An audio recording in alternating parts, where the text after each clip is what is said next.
Hello, everybody. Welcome, Welcome back. welcome back. No, that was funny. Okay, we're back for another part of Thailand Chronicles or content I knew it. conversation or whatever the title of this winds up being. My name is Richard Stackhouse. I am Shay Crumble. All right. I'm just going to get into the topic right now. I'm not going to keep going until we do this. Hopefully, y'all saw it in another one. But anyway, just in case people came to this for the first time, I still want them to know just a quick little basis. We both are creatives and work some type of way in the creative field. We met in LA, Hollywood, through a mutual friend, and Shay still works in Hollywood, and I more so work and do like independent projects. Just for a slight background, you can watch another video for more details. All right, we were discussing a topic about different paths on success in the industry and how we came about, and this is just for an example, so I don't want this to be like clicked or that is specific to talking about somebody else's journey, but just as an example, we were talking about the recent Tisa story and how successful that got and how much traction that got. And then now, of course, she has a production deal and they have a show that's coming and all that. And all of that is amazing. But one of the things that started the conversation is I was saying how great that is that there's so many, everybody have a different path to success or how that happens. And where we started getting into conversation about paths and different people's paths is that Shay had expressed, and then she'll be able to get into her thoughts on that, that sometimes that's disheartening when somebody, where she's been working in the industry and has friends that's been working hard and doing acting classes or writing courses, or she's worked on shows starting up from a PA to moving her way up so hard in the industry, and they're trying to get to those levels, and someone that might be outside of that system has something that gets successful, and then now they get that big deal, or that, that contrast, I guess, the people that's been in the industry working hard, that's still fighting for that opportunity. And I was saying, I think that's great because everybody's path is different, but she was expressing why that can be frustrating, and then we had a difference of opinion on it. So if you don't mind now tapping in what you feel about that, and be honest. I just felt a little disheartened. Shout out to her. I do have friends that I see constantly taking acting classes that are, improving their craft, whether they're, studying scripts or reading to be off book or spending a fortune in improv classes or, whatever it may be, working towards that goal of, being booked or being cast or, becoming a series regular or being a co-star or guest star, and it's so inconsistent.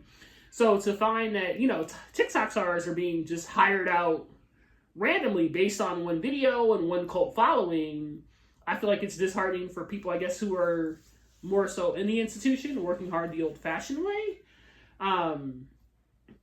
Just because it almost feels like a shortcut. It's not, negative on her per se, but it just feels like, someone just kind of cut the line and bypassed all that hard work. Now, I did mention with Richard that I feel like, I don't know what she did behind the scenes.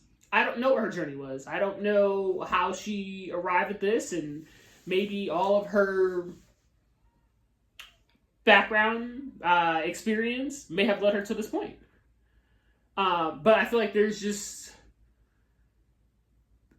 I wish there was just like one path, right? One yellow brick road that we could take, whether, because then you got different people who've been successful. Like we've talked about how, Spike Lee and John Singleton went on and created their own films and financed it themselves, like, Will Packer. And then you have people who, the Blair Witch Project, that was like an independent film and it became a cult following. And then you have people who do one movie and, like Ryan Coogler, who did Fruitvale Station right out of college and he's successful. So there's so many different pathways that I think it can also be so confusing to a creator. It's like, well, do I emulate this path? Do I take this way? Or do I try this? Or do I get off at this exit? Or, do I meet these people? Or, it's just so... I just feel like it's overwhelming to people in the industry and outside on which way to take that path of success. And I know Richard can talk more about, his experience from the independent side as a creator. Mm-hmm.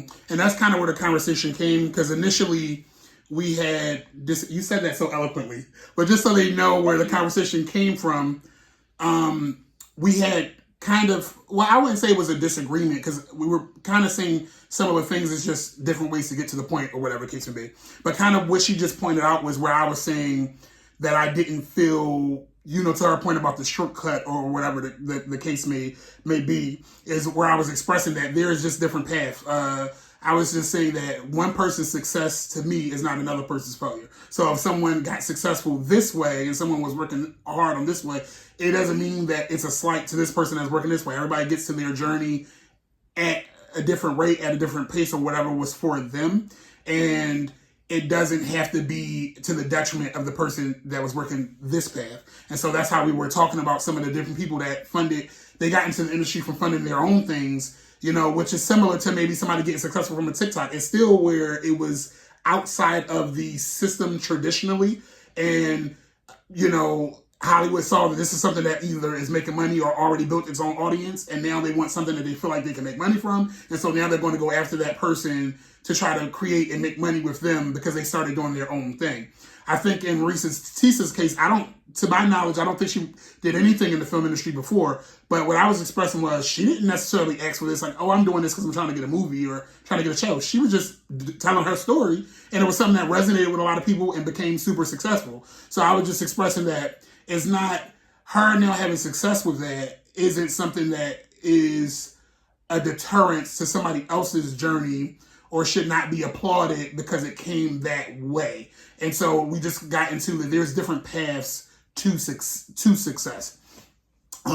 But with that, we're not going to delve too much into that. Everybody kind of knows that there's different, especially now, there's so many different ways people can wind up being successful or not. And as we said before, it can be frustrating when you're people who've put your money into something and never made your money back, or it's like, I tried this and then this one didn't work. It can be frustrating. It can be disheartening. It can just be where you feel like, are you wasting your time? Is this for you? Whatever. So I went through that before too.